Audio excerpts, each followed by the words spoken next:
हमनी के लयदारी नहीं खी जगावत तो है न वही भाई जितना बोलो जवान भाई ये हमनी के गाड़ी देला लो चला हो अभी लगले कथा गावे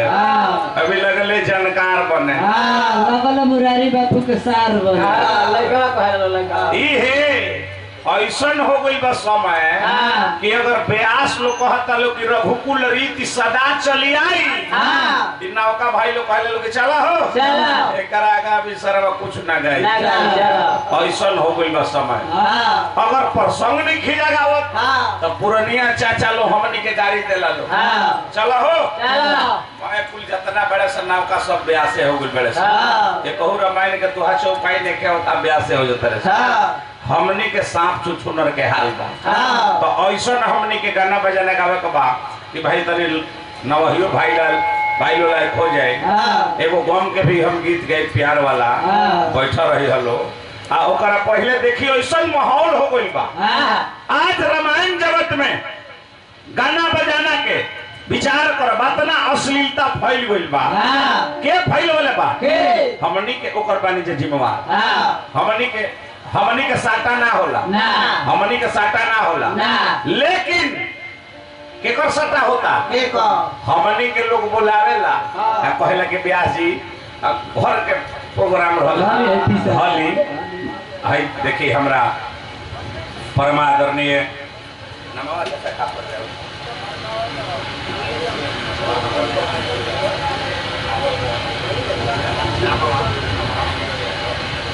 अच्छा है देखिए परिवार के माध्यम से हमरा स्वर्गीय दरोगा राय जी के बड़ दमाद ना जी हमारा संजय भैया के बहनोई हमरा के दिले बने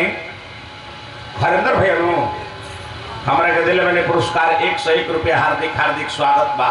अभिनंदन कर वंदन करब ते परिवार के रौदा पाहुन भइनी तो हमनियो के रवा पाहुने भइनी रवा के कोटि प्रणाम करतनी हार्दिक स्वागत बा अभिनंदन मेरा लड़का लोग पढ़ लिख के डॉक्टर इंजीनियर कलेक्टर बरस ये हमनी के कहब जा हार्दिक स्वागत बा अभिनंदन बा आज गाना बजाना कहां से कहां तक चली गई विचार कर हमारे बात को सुखनानंद यादव महेंद्र मिश्र कमलवास कुंवर अरविंद सिंह अभियंता सुदर्शन यादव शिव शंकर यादव स्वामीनाथ बूढ़ा ब्यास है हमनी के जे भी बानी जा हमनी के साटा ना होला लोग प्रेम से दे देला के धरी है तनी घर के प्रोग्राम एकरा के धरी ना फिर हमनी के बुलाई जा आप बताएं हमनी के रात भर रामायण हमनी के गावत नहीं जा महाभारत गावत नहीं जा लयदारी गावत नहीं जा तब हमनी के लोग प्रेम से पैसा देला हमनी के लेके चल जाइए आई प्रमोद प्रेमिया ढोड़ी में पानी ढार देता 5 लाख लेके चल जाता विचार करब ना ये पवन सिंह ले लो पुदीना बाप रे बाप कोई मिलियन का तो एक बाद 6-7 दिन में गाना बजाना कहां से कहां तक चली गई काय विजेंद्र भैया ले लो पुदीना ना गाना बजाना कहां से कहां तक चली गई एगो तनी हम आज के माहौल पगाई भंगी राधापति राधे श्याम सीतापति सीता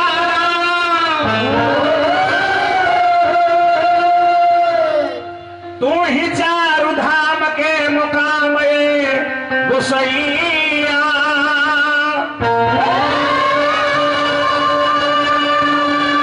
सुमिरत में आवेल देर ना लगावेला बिगड़ल बनाई दिलो काम गुसैया गाना बजाना कहां से कहां तक चले हुए राग रागिनी ताल मात्रा पहले के ब्यास लोग आवे झप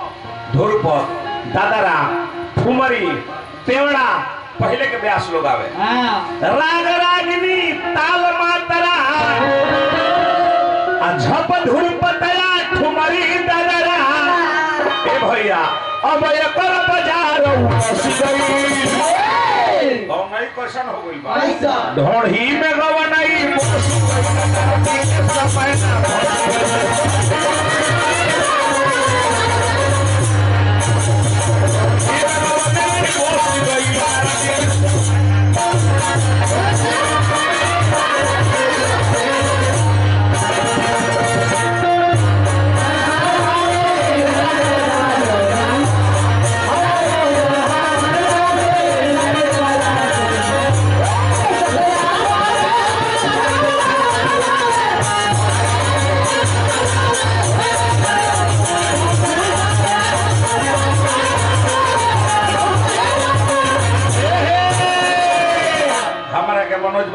के दिल बने पुरस्कार हार्दिक हार्दिक स्वागत बा अभिनंदन बा बड़ा बढ़िया गीत बजौले है कि कदम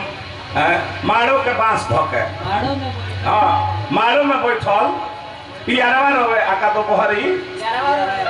जी जी प्रमोद प्रेमी के हनुगी बाप रे बाप खाली मजनुआ रोवता कब ओढ़नी के कोर धकर रोवता कब माड़ो के बांस धकर रोवता आ तले का करता एने गहना पछत छिड़काता और ने द्वार पर मजनुआ पिटाता बाप रे बाप गाना बजाना का तो हद हो गई मानस महाभारत हो गई पदया पदारत शास्त्र पुराण आज भई सोभया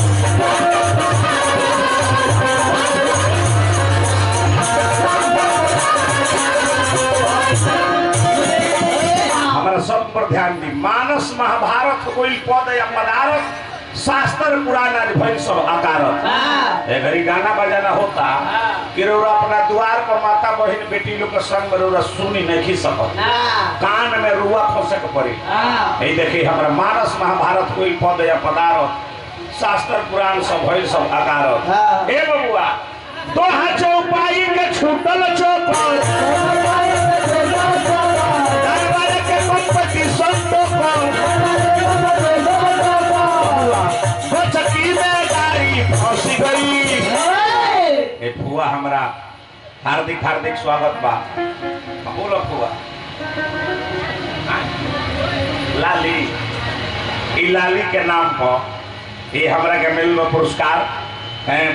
कोटि कोटि प्रणाम करतनी हार्दिक हार्दिक स्वागत बा अभिनंदन बा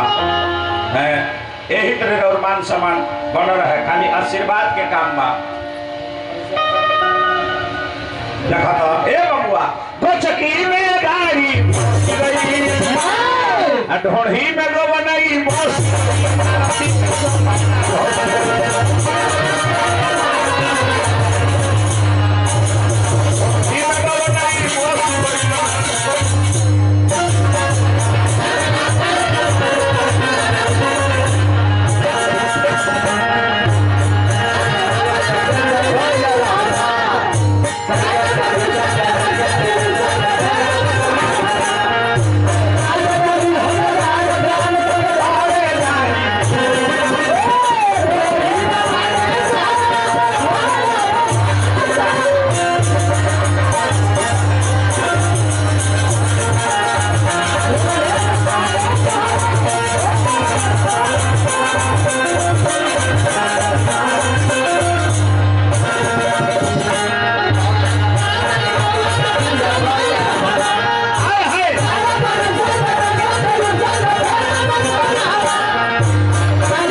देखिए हमारा संजय भैया का वही